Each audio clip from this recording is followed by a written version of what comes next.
pada masa Majapahit inilah peranan Ki Semar atau Kiai Semar atau Ki Lurah Semar atau kemudian Puntah dan Kertala ini aktif selain sebagai emban para pangeran, termasuk juga kemudian sebagai penasehat spiritual para raja Jawa.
Assalamualaikum warahmatullahi wabarakatuh. Salam Rahayu, salam budaya teman-teman.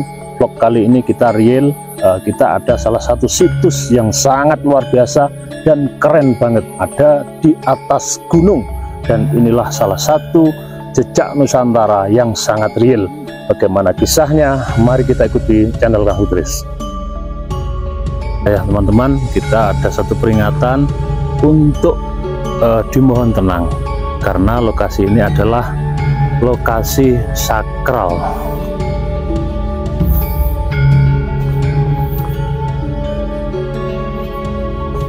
Jadi ini ada di bawahnya Gunung Arjuna dan ada satu pertapaan. Ini ya, kita menyisiri lokasi ini, ada di bawahnya gunung.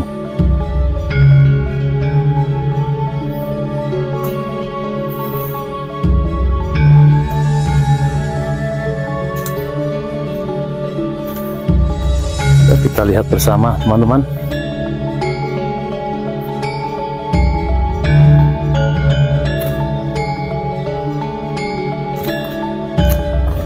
Ya, sebelah kanan. Nah, kita belok ke kanan. Ada pertapaan kuno.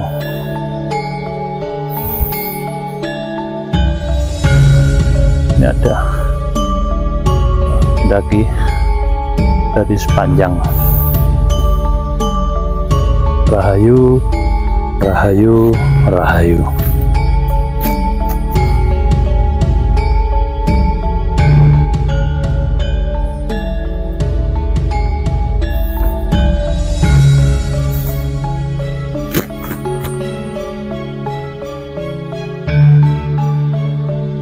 Ya, ada huruf Mecoroko dan naik lagi.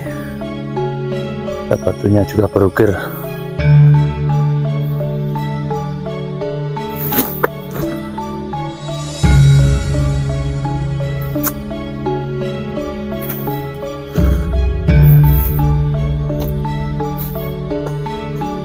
Wow, keren.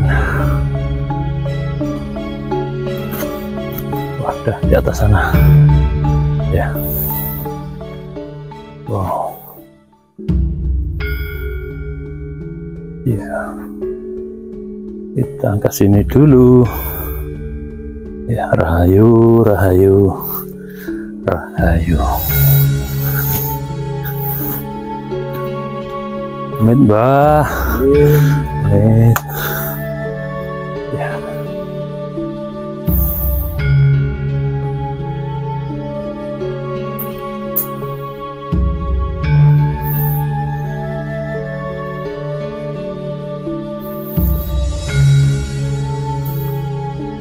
Wow, keren.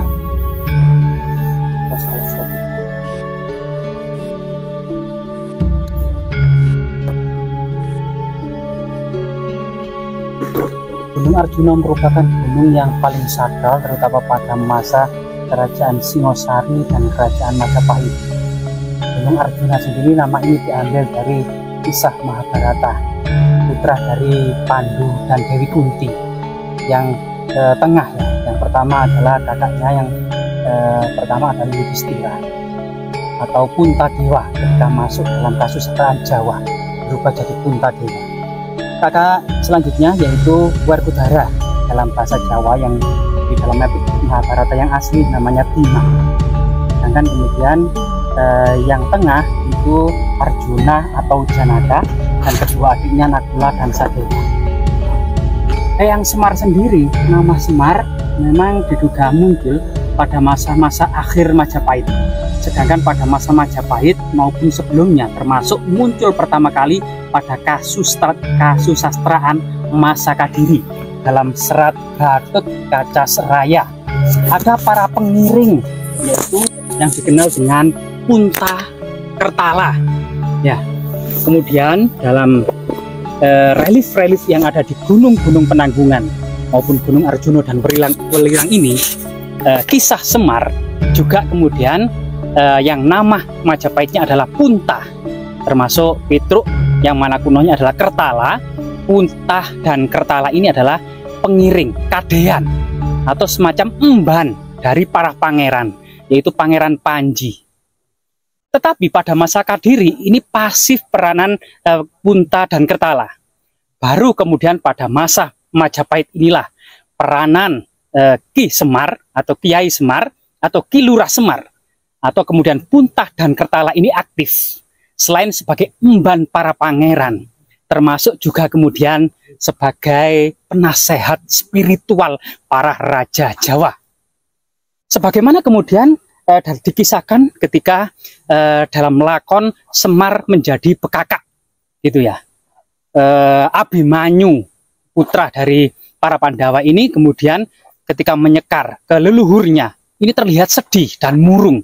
Kemudian ketika pulang ditemui kadeannya, pengiringnya, embannya, yaitu Semar. Ditanya, ada apa gerangan pangeran kok terlihat murung? Di makam leluhur saya tadi ada suara tidak ada rupa yang mengatakan saya meminta Semar menjadi bekakak.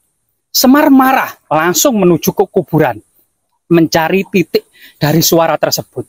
Ternyata menjadi titik suara tersebut adalah di dalam makam Palasara. Ternyata Batara Guru menyamar menjadi sosok yang menginginkan Semar menjadi bekakak. Akhirnya Semar bertarung dengan Batara Guru dan Batara Guru menyingkir.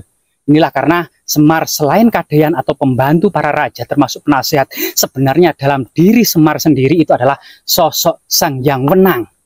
Nah itulah kemudian perwujudan dari Semar yang juga dalam kasus Majapahit maupun para wali ini, peranan Semar ini juga menjadi ciri dari tradisi, budaya, dan ilmu Jawa itu sendiri.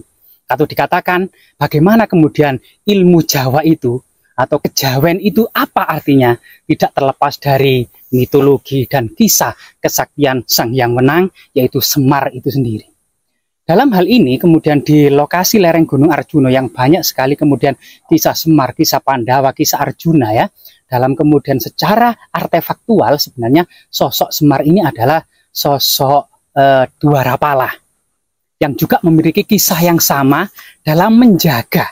Kalau Semar menjaga para raja dan para pangeran, Dwarapala dalam mitologi kuno merupakan penjaga gerbang tempat suci yang membatasi antara area jobo atau luar yang bersifat profan, sedangkan area dalam atau jero atau dalam yang bersifat sakral, termasuk kemudian menangkal aura-aura negatif. Nah, semoga kemudian situs-situs ini terjaga seperti ini ya, karena pada faktanya sampai saat ini situs-situs ini masih menjadi situs religi oleh sebagian orang. Semoga kemudian tetap lestari.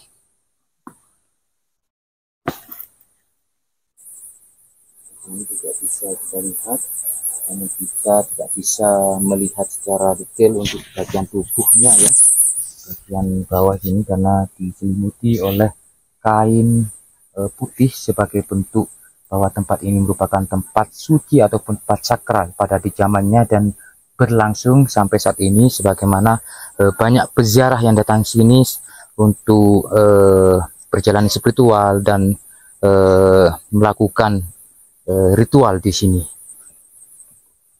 Nah, seperti atau sebagai buktinya di bawah sini banyak bekas bahan-bahan ritual seperti cok bakal, ada bekas pembakaran dupa, serta beberapa benda-benda lainnya. Dan ini merupakan tradisi ya, khususnya yang kental dengan Jawa tentunya. Ya, kalau kita pelajari, ini bukan hanya sekedar benda ataupun objek-objek ritual, tapi di sini mengandung filosofi yang sangat tinggi. Sebagaimana kalau kita lihat bunga-bunga di sini merupakan filosofinya adalah harumkan tempat ini, lestarikan sebagaimana para leluhur dulu memperjuangkan tempat ini ya, yang mungkin pada waktu itu masih dijajah oleh para penjajah dari luar seperti Belanda, Inggris ataupun Jepang, dan leluhur mempertahankan tempat ini sampai saat ini, ijo royo-royo, dan kita tinggal menikmatinya. Oke, mungkin cukup di sini dulu untuk jelajah alam Pungkutan Pring saat ini. Ikuti terus di perjalanan kami. Oke, inilah pertapan Eyang Semar yang ada di bawah Gunung Anjasmara. Oke, inilah salah satu pertapan Eyang Semar yang ada di bawah Gunung Arjuna, di puncaknya Gunung Arjuna.